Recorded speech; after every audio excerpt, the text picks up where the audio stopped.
Баршаңызға сәлем достар. Бүгін ауызға салсаңыз еритін, балалар отбасыңыз сүйсініп жейтін керемет восточный печеньялар жасайтын боламыз. Ең алдымен дайындап алған үйдегі бар жаңғақ мейіздерімізді осылай блендермен майдалап алатын боламыз. Мінекей жақсылап майдалап алынған жаңғақ түрлерін осылай бөлек ыдысымызға дайындап қойып қоятын боламыз. Мінекей қамырын жасаймыз, яғни біздің печеньямыздың тестосын жасайтын боламыз. Оған міне сұйық май, 100 грамм сұйық май, 2 ас қасықты толтырып, қаймақ болса қаймақ қоссаңыздар болады, айран болса айран қоссаңыздар болады. Мінекей 100 граммдай осылай сары майды саламыз. 2 жұмыртқаны салып, жақсылап араластыратын боламыз. Бөлме температурасында менде барлық заттар сары майды да бөлме температурасында сақтап алғанмын.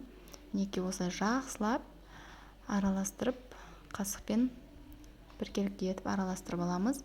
Ванилин және осы жерде 1 пиала малынай крупа салып жібердім, яғни жарымадан салып жібердім. Мінекей енді қамырды илеуді бастаймыз. Керегінше ұн саламыз. Ұнды мен осы ыдыспен яғни 400 граммдай ұн кететін болады. Міне осылай жақсылап қамыр илейтін боламыз. Қамырымыз өте жұмсақ, жұмыс жасауға өте ыңғайлы, әдемі болып шығатын болады. Жарты сағатқа мұздатқышқа қойып аламыз. Мінекей жарты сағат өтіп, қамырларды осылай қалыпқа осындай қалып беретін боламын. Домалақтап алып, ортасын шұңқырлау етіп осылай жасап алатын боламын. Бұл өте жақсы желінетін печенья түрі, жасап көруге өте ыңғайлы, әрі өте оңай жасалады. Жасап көріңіздер. Мінекей дәл осылай қалыптарға келтіріп жасап шығамын. Менде жанымда көмекшілерім өте көп қасымда қазір. Әрқайсысы әртүрлі формада жасап жатыр. Міне қыздарым көмектесіп жатыр. Осылай жақсылап орталарын шұңғылдау етіп, осылай форма жасайтын боламыз. Мінекей әрқайсысының формасы әртүрлі болып шықты. Қыздардың өзі мама мен жасайын деп таласқаннан кейін рұқсат беріп, осылай ал жасаңдар деп форма жасатып алдым. Мінекей енді ішіне мен қазір жұмыртқаның ағын жағып шықтым. Жаңғақтарымызды шашырамай ұстап тұру үшін. Мінекей енді жаңғақтарымызды осылай салып шығатын боламыз. Мінекей барлық қамырдың үстіне осылай салып шығатын боламыз.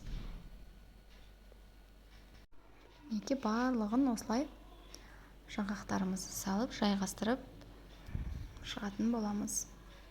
Мінекей ас салынғандарына реттеп салып шығып жатырмын.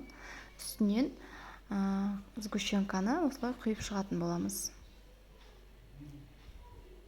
Мінекей 1 қасықтай көп құюдың қажеті жоқ. Сгущенкамыз жаңағыдай пісіріп жатқан кезде сыртына шығып, ағып кетуі мүмкін.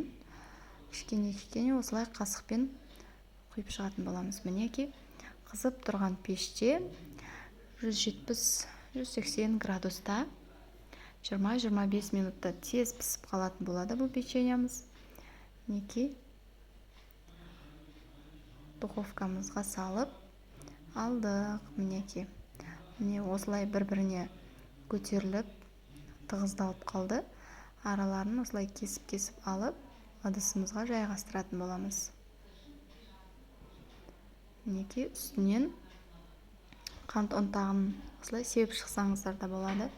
Өте дәмді, әрі өте керемет шығатын болады.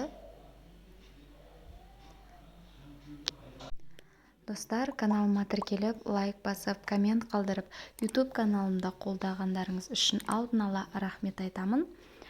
Мінекей өте дәмді, әдемі печеньямыз дайын болды. Рахмет.